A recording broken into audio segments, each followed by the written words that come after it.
Hej! Hur ska man veta om den turkos man köper är äkta eller inte? Ja, det kan vara svårt för de kan verkligen skilja sig i utseende från nästan inga ådringar alls till jättemånga mörka ådror. Och de kan också skilja väldigt mycket i färg beroende på var den har hittats. Och de kan vara allt ifrån gröna till babyblå och till och med nästan vita. Men en bra fingervisning det är ofta priset. Äkta turkos är dyr. På slipade stenar och pärlor så kan man titta på ådringen. Är den för jämn och alldeles perfekt, då är den förmodligen fabriksframställd. Ett vanligt sätt att fabriksframställa turkoser det är att man maler ner rester som blivit över när man skär ut stenar av äkta turkos, som man sedan limar ihop igen. Det gör man ofta pärlor av, som i det här armbandet. Det är äkta turkos, men de har först malts ner och sen har de pressats ihop till små stenar. Och det är ett bra sätt att ta tillvara på allt stelmaterial, men inget för den som vill ha naturliga stenar såklart. Haulit och magnesit är två vanliga mineraler som används för att förfalska turkos när man vill ha hela stenar. Eftersom de har de där typiska strimmorna som turkoser ofta har. Och det är otroligt svårt att se för en lekman och se skillnad. Men visste du att naturlig haulit alltid är vit? Om den är blå så har den färgats, och samma sak med magnesit. Den är alltid vit eller beige, och om du hittar en blå då är den färgad. Färgade stenar av magnesit och haulit säljs också under namnet turkenit. Men annars så säljs de ofta som blå haulit eller blå magnesit, men minst lika ofta som äkta turkos tyvärr. Man färgar förresten också äkta turkos för att få den rätta nyansen, alltså man förbättrar den då alltså.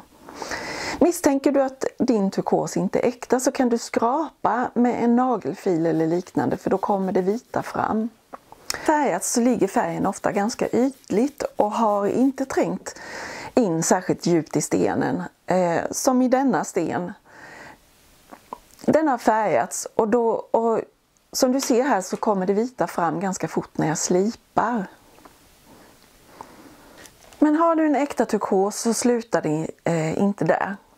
Turkos ändrar färg över tid eftersom den är ganska porös och absorberar fett från huden och vätskor och annat. Så är det en ganska mjuk sten, och för att bevara färgen och för att få den hårdare så brukar man bland annat stabilisera den.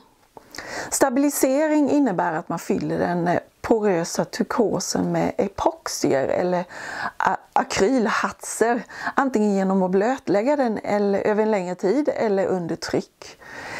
Somliga gör detta på ett varsamt sätt med vattenglas, medan andra smäller på med kemikalier så att den luktar plast en lång tid efteråt. Många förbättrar också turkosen genom något som kallas Zachary-process. Och då hettar man upp den lite och under tryck. Upphettningen avlägsnar kemikalierester som kan finnas kvar och ger en hållbar färg. Jag har läst någonstans att ungefär 97% av all turkos som finns på marknaden har stabiliserats och förbättrats. Ja, det finns fler metoder än så här, men det här är de vanligaste i alla fall. Det här är en turkos som jag har ärvt efter min pappa, och den är stabiliserad. Tyvärr vet jag inte var den kommer ifrån, men det skulle kunna vara ifrån gruvan Sleeping Beauty i Arizona, för de ser ut ungefär som här. Men jag är säker på att den har stabiliserats i alla fall, eftersom den har en helt annan hårdhet än de här stenarna som är helt naturliga och som har grävts ut i Kina någonstans. Självklart så skiljer sig kvaliteten också från fyndplats till fyndplats. Turkos av riktigt fin kvalitet behöver inte alltid behandlas. Men då kommer jag till kinesisk turkos som denna. Många verkar tro att all turkos som kommer från Kina är oäkta, men så är inte fallet. Kinesisk turkos är ofta ganska ljusblå i färgen, med ganska få och vita ådringar, som den här. Turkos hittas ofta i koppargruvor, och ofta tillsammans med malakit, azurit och apatit.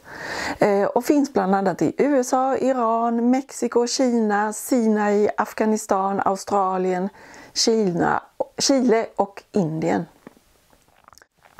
Förutom gruvan Sleeping Beauty som jag nämnde innan, så har man ofta talat om Kingsman-turkoser.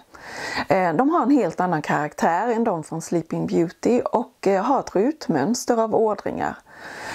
Ådrorna på Kingsman-turkoser är oftast vita, men de färgas faktiskt med skokräm för att få de karaktäristiska ådringarna som man förknippar med turkos. Tyvärr så har jag ingen att visa, men googla så ser du. Ja, det var lite grann om turkos. Har du andra tips så skriv gärna en kommentar. Och tack för att du tittade. Hej då!